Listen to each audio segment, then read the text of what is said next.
And we're joined now by Bree Dorrit, editor of ACN Digital and father of the ACN Engage app. Thanks for joining us, Bree. Hi, Sloan. We saw some of it in the package we just played, but tell us about ACN Engage. It's a map that tells you where celebrities have been sighted in New York or Los Angeles, and soon we'll be expanding to Vegas and South Beach. Anytime you want, you can scroll around and see, Jude Law was shopping for condoms at Duane Reade on 57th. So people are out there, and they can post a message to us and say, Kristen Bell and her kid are at the 4 p.m. showing of How to Train Your Dragon at the ArcLight. And it goes right on our map instantly. So that when Kristen Bell and her kid come out of the movies, there are a dozen sociopaths waiting for them.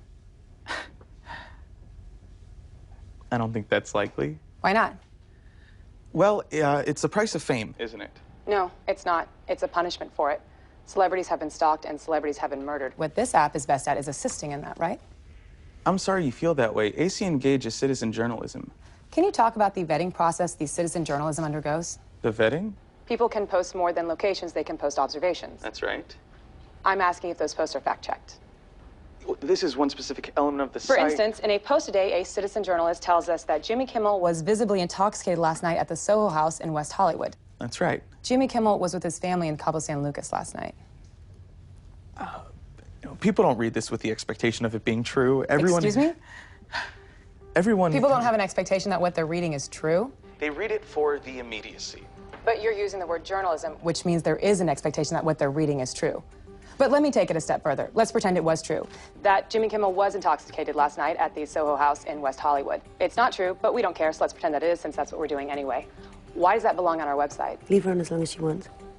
Honestly, I think there's a shifting definition of what's public and private space. There is, and we should care about that. But my question is, why should we care about a talk show host drinking at a bar? Don't you think it's great that we're not putting people up on a pedestal and worshiping them anymore? I don't think celebrities are one of the bigger problems facing us, but aren't we the ones building the pedestal? We've got a map that gives us their location. The idea is that we're acknowledging that they're real people. I wonder how many of us didn't already know that, but you're doing more than acknowledging they're real people. You're beating them up for it.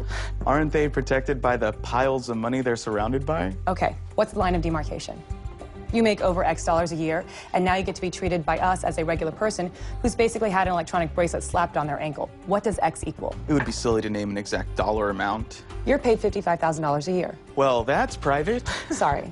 That's almost twice the national average for a family of 4. Do your piles of cash protect you from this interview in which I'm intentionally stripping you of your dignity? And by the way, I've managed to do it without lying once. So I'm going to give you another chance to answer my question before I answer it myself.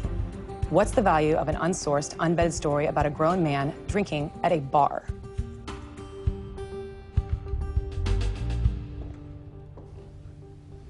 I can't give you all the time in the world. It's entertainment. My concern isn't for the celebrities, even though as sure as we're sitting here, someone's going to get hurt. My concern's for the rest of us, who you're turning into a wild pack of prideless punks. That's Newsnight for June 24th. I'm Sloan Sabbath, filling in for Will McAvoy. Terry Smith's up next with the Capitol Report.